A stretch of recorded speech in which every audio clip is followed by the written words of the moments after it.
Solve करते हैं। तो उस तरह की कार्यशाला भी आयोजित की जाएगी जुडिशरी के साथ तालमेल और समन्वय बढ़ाने इस मुद्दे में था। और जिला स्तर पे भी पुलिस पदाधिकारी और जुडिशरी के समन्वय को क्योंकि पुलिस का कार्य कानून में परिभाषित है। जो कर्तव्य है वो सबसे बड़ा कर्तव्य है।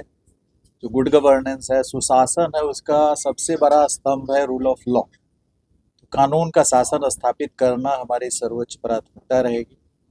कानून के शासन को स्थापित करने के लिए जितने भी नियम, परिनियम, अधिनियम है, सभी को प्रभावकारी ढंग से लागू किया जाएगा और अपराधियों पर काफ़ी सख्त नकेल कसा जाएगा और अपराधियों पर चतुर्दिक दिशा से प्रयास किया जाएगा। इन्वेस्टिगेशन को प्रभावी किया जाएगा। स्पीडी ट्रायल में धार लाने की कोशिश की जाएगी, क्योंकि स्पीडी ट्रायल पूर्व में भी सुशासन को बुलंद करने में, स्थापित करने में एक प्रबल भूमिका निभाई है और इसका एक बड़ा संकेत जाता है अपराधियों में। स्पीडी ट्रायल को काफ़ी सख्ती से लागू किया जाएगा। जो भी वेल डिटेक्टेड केसेस हैं, अच्छे ढंग से उद्भेदित केसेस हैं जिसमें साक्ष्य की प्रचुरता है, उन कांडों को चिन्हित कर उसको स्पीडी ट्रायल के तहत लिया जाएगा। जो भी गंभीर कांड है जिससे लॉ एंड ऑर्डर प्रभावित होता है। अभी आपने देखा होगा कि बीएनएसएस में अपराधियों के द्वारा अर्जित संपत्ति को जब्त करने के लिए पृथक प्रावधान का समावेश किया गया। पहले था कि हम लोग एक पोस्ट ऑफिस का काम करते थे और ईडी के यहाँ भेजते थे अटैचमेंट के लिए, लेकिन अब जो बीएनएसएस में संशोधन हुआ है उसमें अलग से प्रावधान किया गया है कि पुलिस के पदाधिकारी जो अपराध से अर्जित संपत्ति है उसको भी अटैच कर सकते हैं। तो इस प्रावधान को हम लोग सख्ती से लागू करेंगे, थाना स्तर पे लागू करेंगे और हर थाना को कम से कम महीने में 1-2 ऐसे मामले चिन्हित करने पड़ेंगे, पता लगाने पड़ेंगे अपराधियों की संपत्ति को और उसको त्वरित रूप से सप्ताह भर 10 दिन के अंदर में उसको अटैच करने का पावर पुलिस को है।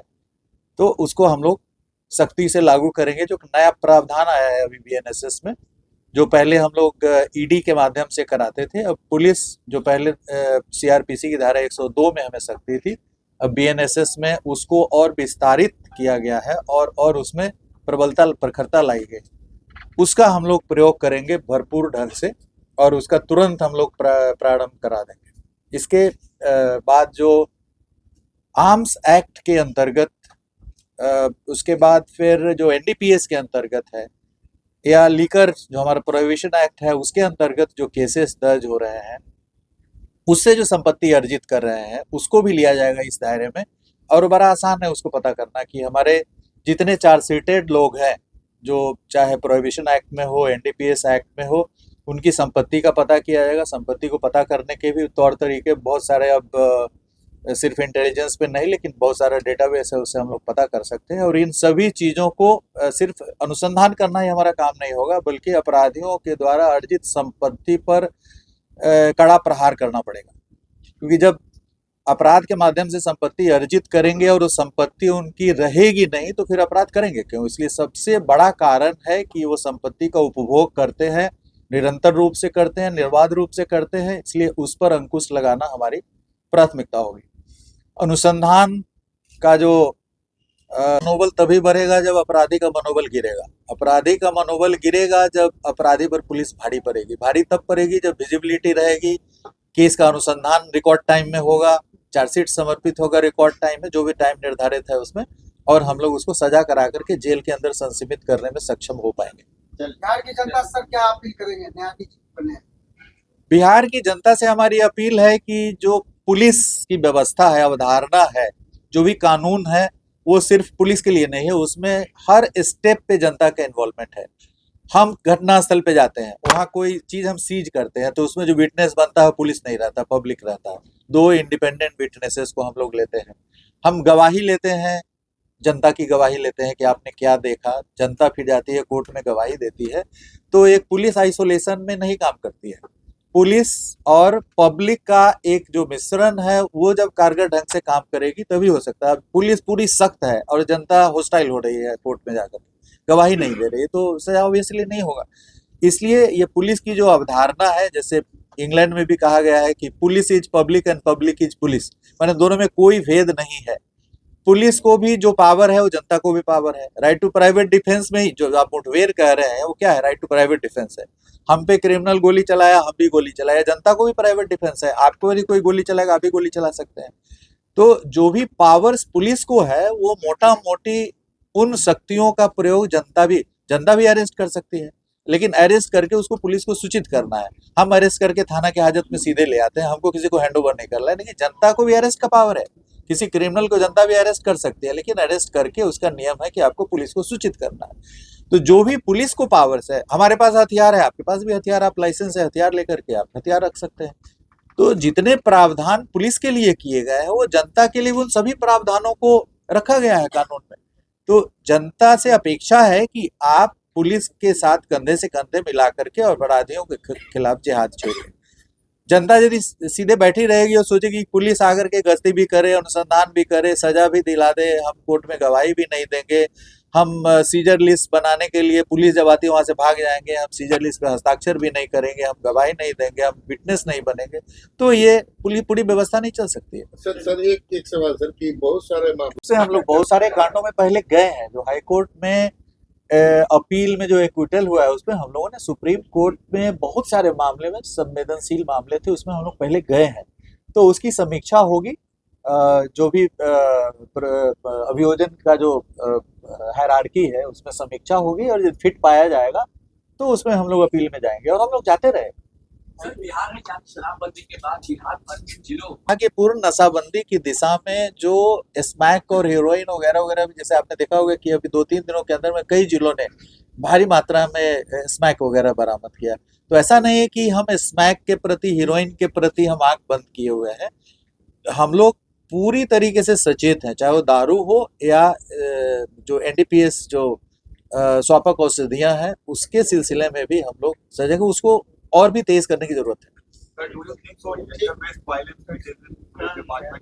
जो जब पुलिस में जब प्रतिशत बढ़ा है और पुरुष और जैसे पुरुष प्रधान हमारी पुलिस रहती थी, महिलाओं की संख्या बढ़ी है और वो एक ही प्रेमिसेस में रहते हैं, तो मतलब संभावना है कि वहाँ पे जेंडर, जब दोनों ही जेंडर रहेंगे तो कुछ न कुछ शिकायतें आएगी।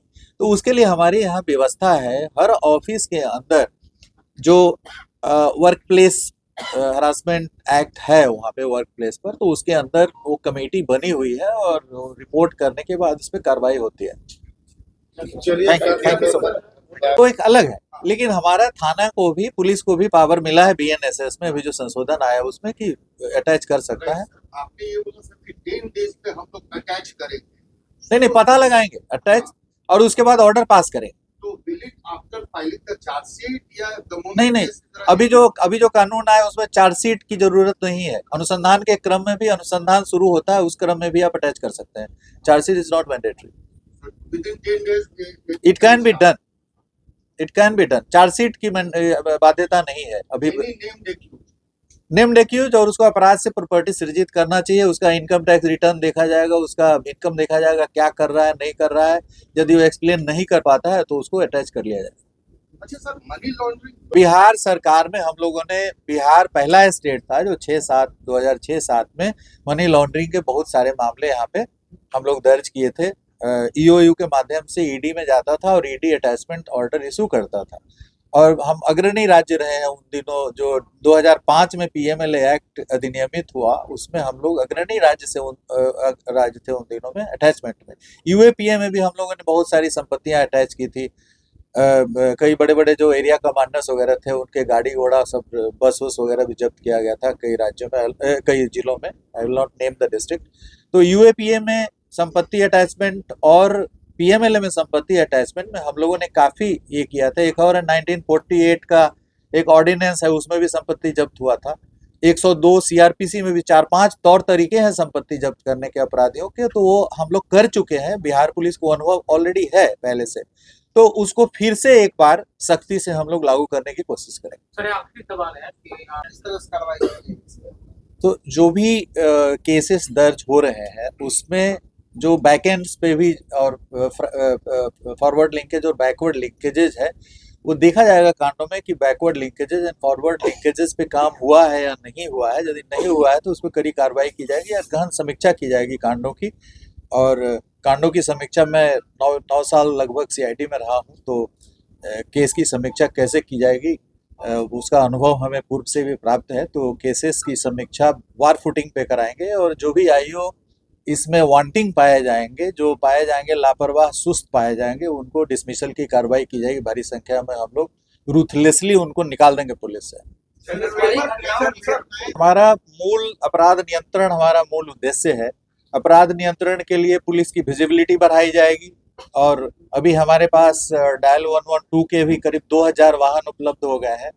तो डायल 112 हो या थाने के अंदर जो पेट्रोलिंग व्हीकल्स है, रोड पेट्रोल्स के लिए भी व्हीकल्स खरीदे गए हैं। तो ये जितने भी प्रकार की पेट्रोलिंग है, beat road patrolling, beat foot patrolling, beat शहरी पेट्रोलिंग हो, और पदाधिकारियों को सड़क पे दिखना चाहिए, उनकी विजिबिलिटी हम लोग देखेंगे। जो भी डीएसपी है, इंस्पेक्टर है, they should be seen on the road. वो घर में बैठने के लिए नहीं है, जो पहले भी चलता था कि आपको संध्या गश्ती करना है। इवनिंग पेट्रोलिंग मैंडेटरी है, नाइट पेट्रोलिंग मैंडेटरी है। तो जो हमारे पदाधिकारी हैं वो रात में भी दिखें, दिन में भी दिखें, उनकी विजिबिलिटी अधिक से अधिक हो, ये इंश्योर कराया जाएगा। बीट पेट्रोलिंग शुरू की जाएगी, व्हीकल पेट्रोलिंग आदि शुरू की जाएगी। तो पेट्रोलिंग पे हमारी नजर रहेगी, काफी पैनी नजर रहेगी। पेपरली के संबंध में नियमों को भी आप जानते हैं, जो संशोधन हुआ है, नियमों में संशोधन हुआ है, उसमें भी धार लाने का प्रयास किया गया है। और उसके बाद पूरे राष्ट्रीय स्तर पर जितने सारे स्टेट्स हैं, यूपी हो, राजस्थान हो, सभी स्टेट्स ने इसको काफ़ी सीरियसली लेकर के और नियम अधिनियम में भी संशोधन किया है और इसके लिए एक काफ़ी संजीदगी के साथ, काफ़ी सख्ती के साथ किया जा रहा है। जैसे आपने अभी देखा कि कांस्टेबल एग्ज़ाम हुआ, उसमें किसी भी तरह की कोई त्रुटि नहीं हुई। कल जो बीपीएससी का एग्ज़ाम हुआ उसमें भी जहाँ तक हम आप ही लोग मीडिया रिपोर्टिंग से देख पाए हैं कि वो कुछ अफवाहें फैली थी, लेकिन कोई इस तरह का मजबूत आधार अभी तक नहीं मिला है कि उसमें क्वेश्चन लीक हुआ। तो हमारा राज्य ही है जिसमें अभी जो बड़े स्तर पे जो कांस्टेबल का एग्जाम हुआ था वो भी बहुत बड़ा एग्जाम था, कई फेजेस में हुआ था, 4 या 5 फेजेस में हुआ था। बीपीएससी का भी एग्जाम हुआ है जो सबसे महत्वपूर्ण एग्जाम है स्टेट का। तो ये प्रभावकारी ढंग से, अच्छे ढंग से नए नए इनोवेशंस लाए गए हैं उसमें। जैसा कि अभी आपने देखा कि 3 घंटे पहले कौन सा पेपर खुलेगा वो किसी को जानकारी नहीं है, किसके हाथ में कौन सा पेपर लगेगा। तरह तरह के इनोवेशंस को इंट्रोड्यूस किया जा रहा है सो दैट हम जो लीक कराने वाला जो गैंग है उससे हम 2 कदम आगे रहें ताकि उनकी मंशा को हम विफल कर सकें। जी साहब, साइबर क्राइम बड़ी चुनौती है। देखिए, साइबर क्राइम्स के प्रति हम लोग पिछले 10 वर्षों से लगातार काम करते आते। पहले सीसीएसएमयू हम लोगों ने हर जिले में गठित किया था। अब सीसीएसएमयू को हम लोगों ने कन्वर्ट कर दिया साइबर पुलिस स्टेशंस में। हर जिले में साइबर पुलिस स्टेशंस हो गए, हमारे सृजित हो गए हैं। जबकि आप साउथ इंडिया में भी देखिए, आंध्रा का मैं ऑर्डर देख रहा था, वहाँ हर जिले में पृथक रूप से साइबर पुलिस स्टेशंस नहीं है। तो बिहार उन कुछ राज्यों में से है जहाँ पे हर जिले में पृथक रूप से नोटिफाई हो गया साइबर पुलिस स्टेशन। उसके लिए जमीन हम लोगों ने चिन्हित कर दिया है और कई जगह उसका डिजाइन वगैरह बन रहा है। जल्द ही हम लोग साइबर पुलिस स्टेशन के लिए पृथक भवन का भी निर्माण कर लेंगे। और साइबर पुलिस स्टेशन, जैसा कि आप जानते हैं कि डीएसपी रैंक के पदाधिकारी उसके एसएचओ हैं और साइबर थाने को काफी सुदृढ़ किया गया है 2-3 वर्षों में।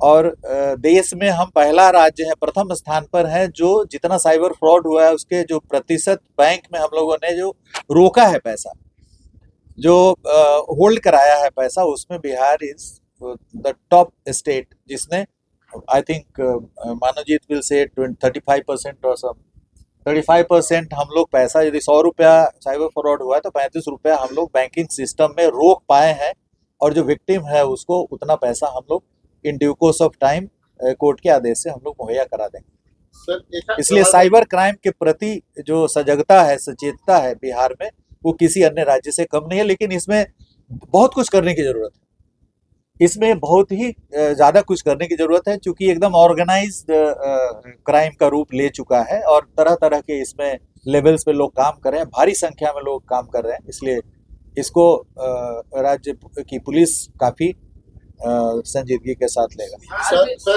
नहीं, we have done excellent work in gender based violence. आपको याद होगा कि एक दौर था जिस समय वीडियो वायरल्स, आई थिंक 2017-18 में काफ़ी सारे केसेस हुए थे वीडियो वायरल के। राजगीर में रिकॉल की एक बबनी कांड हुआ था जिसमें हम लोगों ने सिर्फ वीडियो क्लिप पे डिटेक्ट करा और उसमें गृह मंत्रालय द्वारा पुरस्कार भी दिया गया था नीलेश जी को, और उसको रिकॉर्ड टाइम में हम लोगों ने ट्रायल करा करके सजा भी कराया था। करीब दर्जनों कांड जेंडर बेस्ड वायलेंस के आए थे, वीडियो वायरल वाला एकदम हर सप्ताह में उस समय आ रहा था, तो उस पर हम लोगों ने काबू पाया था। सर ये पेपर लीक का पूरा प्रयास करेंगे, जितने हमारे पर्यवेक्षी पदाधिकारी हैं अनुसंधान की समीक्षा करेंगे और केसेस के डिस्पोजल पे बल रहेगा। जो लॉ एंड ऑर्डर से संबंधित केसेस हैं उसमें जो भी गिरफ्तारियां वांछित है उसको एक अभियान चलाकर युद्ध स्तर पर उनकी गिरफ्तारियां होंगी। लॉ एंड ऑर्डर से रिलेटेड केसेस को भी हम लोग स्पीडी ट्रायल में लेंगे, क्योंकि शुरू में तो कुछ गिरफ्तारियां हो जाती है लेकिन शेष गिरफ्तारियां काफ़ी लंबे समय तक लंबित रह जाती हैं किसी किसी कांड में, तो उन सभी की समीक्षा की जाएगी और उनमें भी हम लोग स्पीडी ट्रायल वगैरह कराएंगे। बिहार में और सर बिहार में इनकाउंटर एक संयोग है। इनकाउंटर कोई ऐसा नहीं होता है कि आपको अपराधी मिल गया और उसको इनकाउंटर एक नैसर्गिक और प्राकृतिक एक घटनाक्रम है कि आप कहीं जा रहे हैं, आप पे गोली चली तो आप आत्मरक्षार्थ गोली चलाते हैं, मुठभेड़ होता है, आप भी घायल होते, वो भी घायल होते। ऐसा कोई इच्छा शक्ति के अनुसार नहीं कि आपकी इच्छा हुई कहीं इनकाउंटर कर दिए। तो इनकाउंटर एक प्राकृतिक कालक्रम में होता है, ये कोई वेल डिजाइंड तरीके से नहीं होता है। इसलिए इनकाउंटर हम लोग भी काफ़ी सारे इनकाउंटर किए हैं, लेकिन कहीं पे भी कोई ऐसा उंगली नहीं उठाया कि इनकाउंटर। मुझे याद है कुंदन जी सीतामढ़ी एसपी थे, हम मोतिहारी एसपी थे, तो मधुबन थाने पे नक्सलियों का भारी इनकाउंटर दिन के 1 बजे हुआ था। हम लोगों ने इनकाउंटर किया, दर्जनों लोग उसी दिन मारे गए, फिर अगले दिन भी कई लोग मारे गए, तो बहुत गिरफ्तार हुए थे और काफ़ी उसमें गिरफ्तारियां भी हुई थी पूरे स्टेट लेवल पे। तो उसमें कोई ऐसा नहीं कि आप सर एक सवाल है सर कि आपकी पुलिस जो है कोई उतना डायरेक्ट उतना संबंध नहीं, अप्रत्यक्ष रूप से संबंध है, लेकिन कोई ऐसा प्रत्यक्ष रूप से संबंध नहीं है। कन्विक्शन का जो रेट है डिपेंड करेगा कि आपके गवाह कितने मजबूत है, गवाह कितने निर्भीकता के साथ गवाही दे पाते हैं। हमारे जो पुलिस के पदाधिकारी हैं वो न्यायालय में कितनी सख्ती के साथ अपना एविडेंस दे पा रहे हैं, जो एविडेंस दे रहे हैं वो कोर्ट के द्वारा ग्राह्य है या नहीं है, एडमिसिबल है या नहीं है, तो इन सभी चीज़ों पे डिपेंड करता है। उसके लिए क्या करें? उसके लिए अनुसंधान को काफ़ी गुणात्मक अनुसंधान में गुणात्मक परिवर्तन की जरूरत है। और जैसा कि आप जानते होंगे कि हमारे पास 2013 में सिर्फ पटना में ही एक एफएसएल था। आज के डेट में 3 एफएसएल फंक्शनल, 4 फंक्शनल, राजगीर भी फंक्शनल है और 9 और रीजनल फोरेंसिक साइंस लेबोरेटरी के भवन निर्मित हो गए हैं। उपकरण के क्रय की प्रक्रिया अभी जारी है और 1 साल के अंदर मैं उम्मीद करता हूं कि हमारे प्रत्येक पुलिस क्षेत्र में क्षेत्रीय विधि विज्ञान प्रयोगशाला कार्यरत हो जाएगा और वैज्ञानिक अनुसंधान के आधार पर हम कांडों को जब न्यायालय में ले जाएंगे और अच्छे ढंग से प्रस्तुत करेंगे तो उसमें कन्विक्शन की संभावना काफी बढ़ेगी। समन्वय वो एक सिस्टम बना हुआ है, डीएलएमसी बोलते हैं, district level monitoring committee meeting होती है जो प्रत्येक महीने डिस्ट्रिक्ट जज की अध्यक्षता में होती है। लेकिन वो मीटिंग अपनी जगह पे, उसमें बहुत सारे इशू रहते हैं, उसमें सिर्फ स्पीडी ट्रायल का इशू नहीं रहता, उसमें तरह तरह के इशूज रहते हैं। तो हम लोग जैसा कि पहले भी किए हैं कि जुडिशियरी के साथ, प्रोसिक्यूशन के साथ कॉन्फ्रेंसेस किए हैं, कई बार हम लोगों ने आयोजित कराया था जिसमें हाई कोर्ट के जजेज भी आते हैं, डिस्ट्रिक्ट जुडिशियरी के लोग आते हैं, पुलिस वाले रहते हैं और उससे जो भी रोड ब्लॉक्स रहता है, जो भी इम्पेडिमेंट्स रहता है उसको हम लोग रिजॉल्व करते हैं। तो उस तरह की कार्यशाला भी आयोजित की जाएगी, जुडिशियरी के साथ तालमेल और समन्वय बढ़ाया जाएगा जैसे पूर्व में भी था, और जिला स्तर पे भी पुलिस पदाधिकारी और जुडिशियरी में समन्वय को और सर ये क्वेश्चन है, दैट इज